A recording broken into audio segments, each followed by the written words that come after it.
Bismillahirrahmanirrahim. Assalamualaikum warahmatullahi wabarakatuh. Yang saya kasihi dan hormati, Ustaz Zulkifli bin Sa'ari, pensyarah penyelia bagi subjek Pendidikan Islam dan Bahasa Arab bagi praktikum fasa 1. Pada hari ini saya akan membentangkan refleksi pertengahan praktikum fasa 1. Baiklah, kita pergi kepada slide yang seterusnya, yaitu berkaitan dengan maklumat umum. Nama diberi Muhammad Sufi bin Ikin, angka giliran 202007230048, dan option PSMP Pendidikan Islam SK2, ambilan Jun 2020. Dan alamat kampung saya yaitu di Kampung Tambalang 89200 Tuaran, Sabah. Baiklah, seterusnya maklumat praktikum yaitu tempo praktikum bermula daripada 8 Agustus 2022 hingga 11 November 2022, yaitu sebanyak 12 minggu. Dan yang kedua, pensyarah saya ialah Ustaz Zulkifli bin Sa'ari. Seterusnya yang ketiga, guru pembimbing saya yaitu Ustazah Nuraini binti Jidir. Dan yang terakhir sekali, sekolah penempatan saya yaitu di SK Kawang Papar. Seterusnya adalah berkaitan dengan maklumat pengajaran. Jumlah waktu pengajaran saya adalah 10 waktu, yaitu terbagi pada pendidikan Islam sebanyak 6 waktu dan bahasa Arab sebanyak 4 waktu. Dan kelas yang diajar adalah sebanyak 2 kelas, yaitu bagi pendidikan Islam hanya tahun 2 kreatif.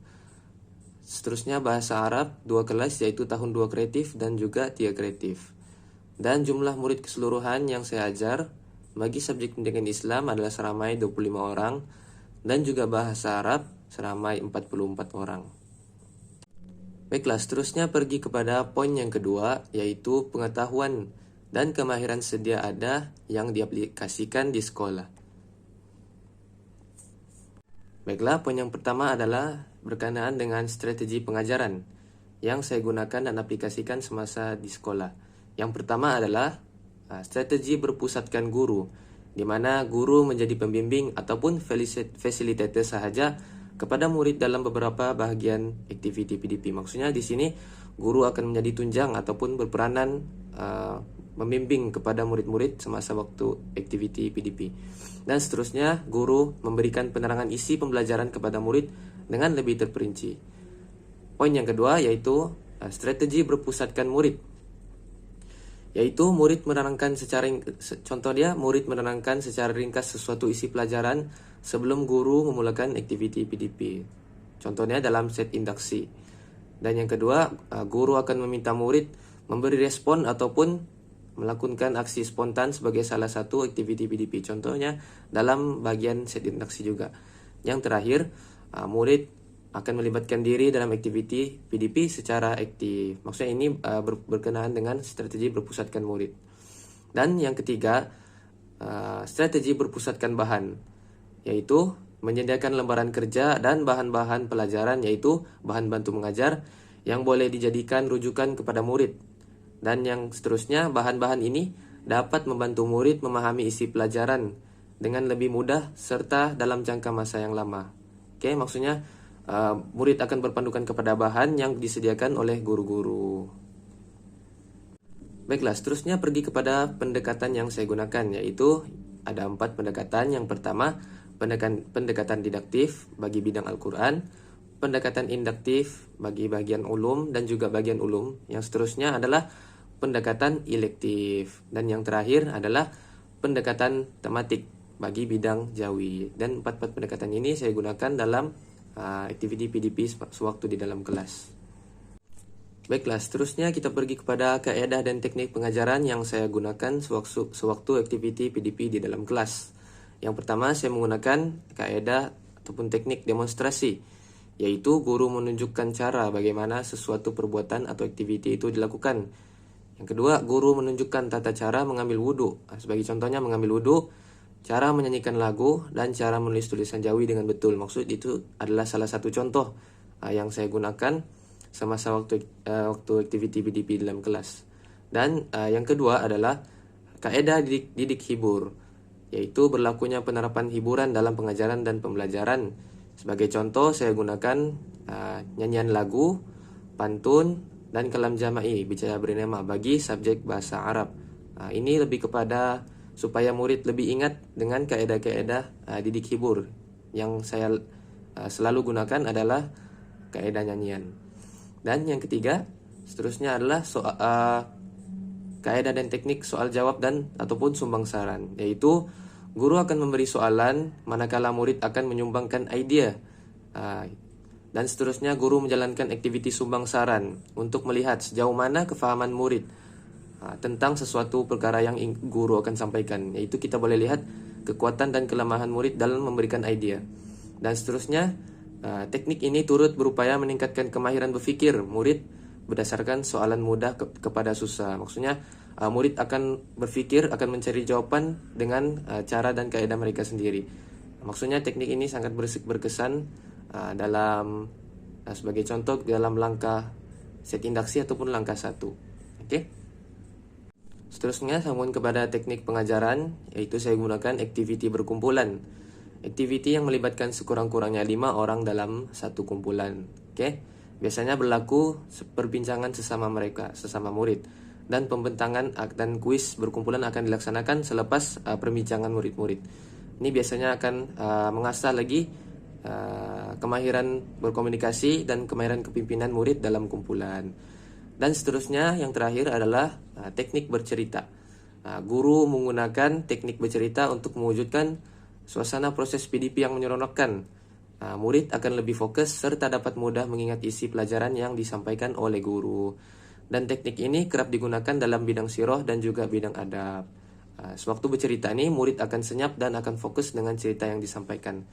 Dengan itu, murid akan lebih paham dan akan bertanyakan soalan sekiranya tidak paham tentang isi cerita yang disampaikan oleh guru. Seterusnya pergi kepada teori ataupun model pembelajaran yang saya gunakan, yaitu terdapat 2 teori. Yang pertama ialah teori behaviorism, yaitu ada penugahan positif kepada murid sekiranya mereka berjaya menjawab soalan atau melaksanakan arahan daripada guru. Sebagai contoh, memberi pujian kepada murid dan juga tepukan tangan. Oke.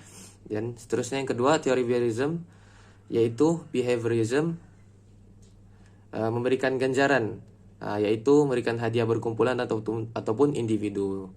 Oke. Dan seterusnya teori yang kedua adalah teori kecerdasan pelbagai, yaitu ada 8 jenis, yaitu contoh dia visual, music, intrapersonal, dan linguistik. Itu contoh-contoh teori kecerdasan pelbagai yang saya aplikasikan.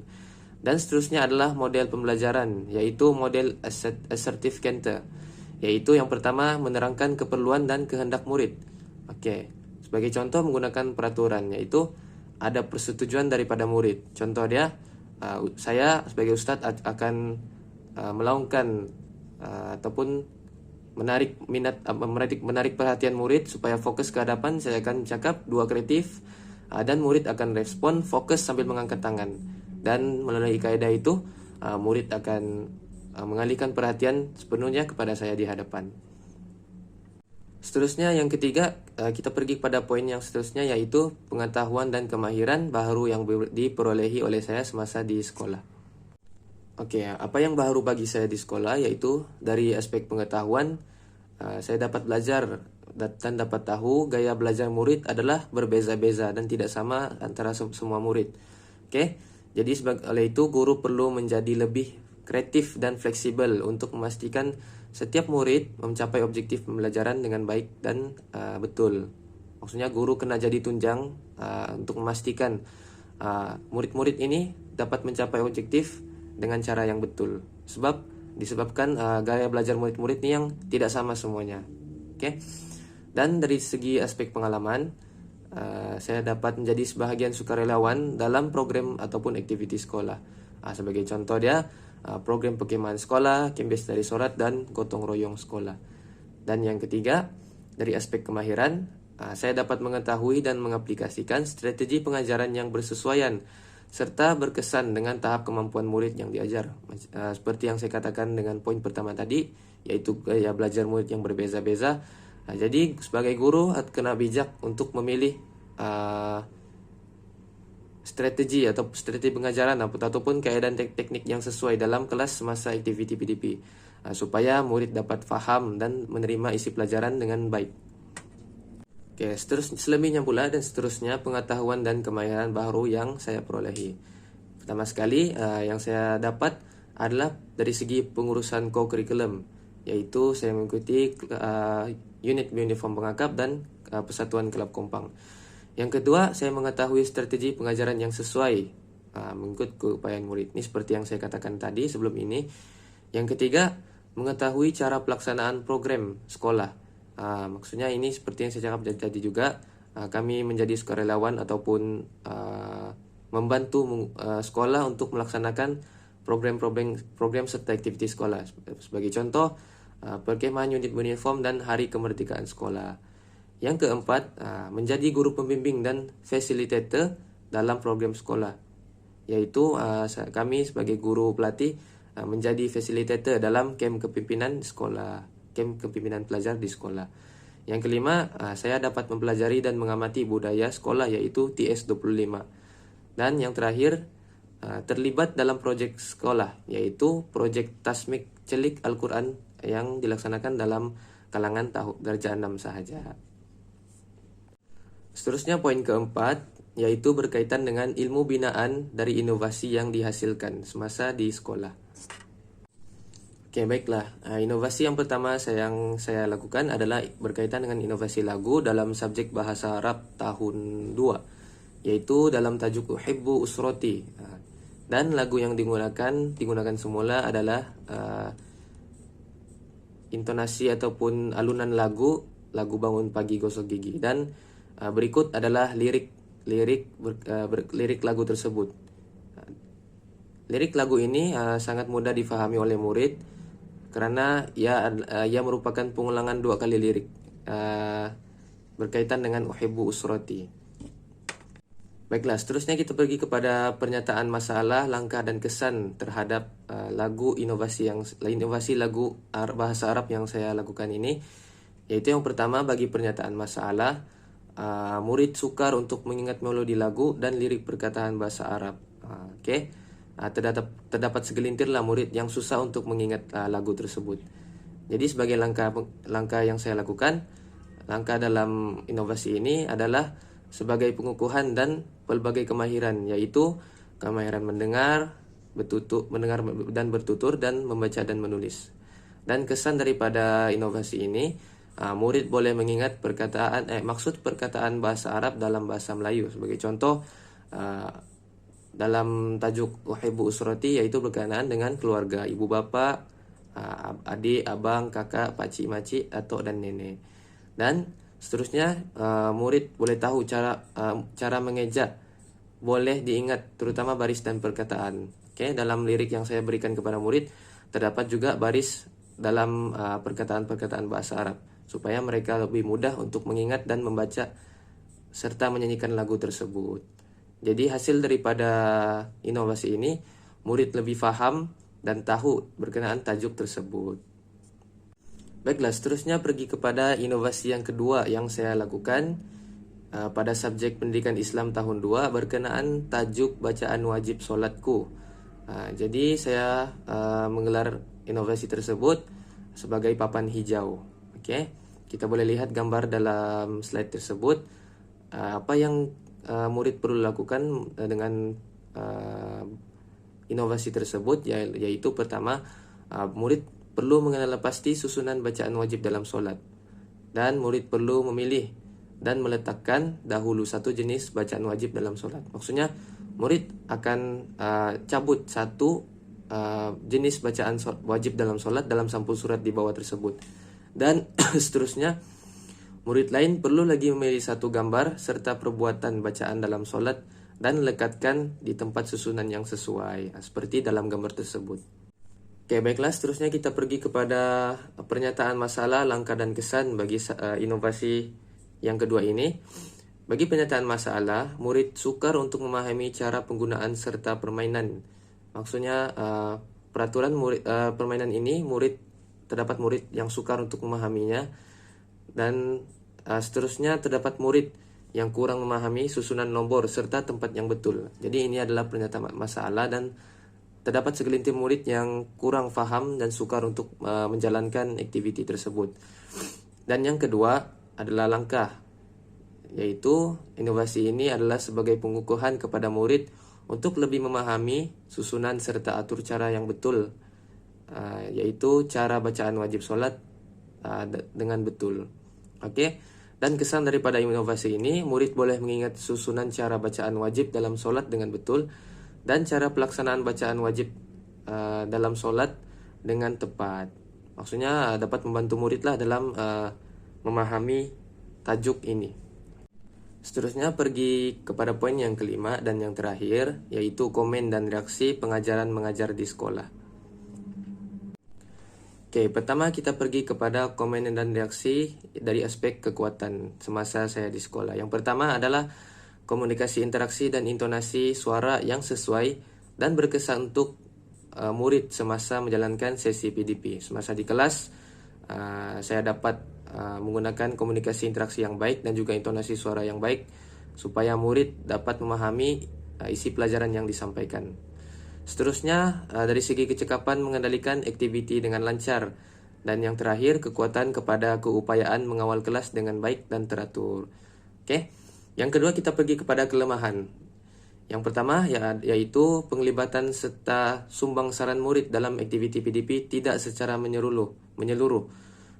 Dan kedua, kelemahan yaitu kurang mengaplikasikan TMK dalam PDP. Yang ketiga, kurang menerapkan unsur kebat dalam aktiviti PDP. Dan yang terakhir, aktiviti PDP terdapat aktiviti PDP kurang menarik dan kreatif. Dan perkara tersebut dapat mengurangkan minat ataupun perhatian murid terhadap isi pelajaran yang ingin disampaikan. Baiklah, yang terakhir kita pergi kepada kesimpulan bagi pembentangan ini. Sehingga hari ini telah masuk bulan ketiga, banyak yang telah saya alami dan pelajari sepanjang praktikum fasa 1 ini. Perkara yang paling utama adalah dalam mengajar, kita tidak boleh mengejar objektif pembelajaran semata-mata. Tetapi yang lebih utamanya adalah keupayaan murid yang perlu kita lihat dari berbagai aspek, segi, dan ruang. Oke. Dan seterusnya, setelah melihat keupayaan murid, barulah strategi pendekatan, kaedah, dan teknik kita sesuaikan dengan pengajaran mengikut kesesuaian murid dan keupayaan mereka. Dan yang terakhir, bagi aspek sikap guru perlulah fleksibel, yaitu tegas dalam memberi arahan, bijak dalam mengurus masa, menghadapi rintangan bagi mengelakkan berlakunya isu-isu yang paling besar semasa di sekolah. Jadi kesimpulannya di sini, guru adalah bijak mengatur berbagai cara strategi untuk memudahkan sesi PDP serta pergaulan persekitaran semasa di sekolah. Jadi setakat itu sajalah pembentangan saya pada hari ini. Segala yang baik datangnya daripada Allah dan segala kekurangan datangnya daripada diri saya sendiri.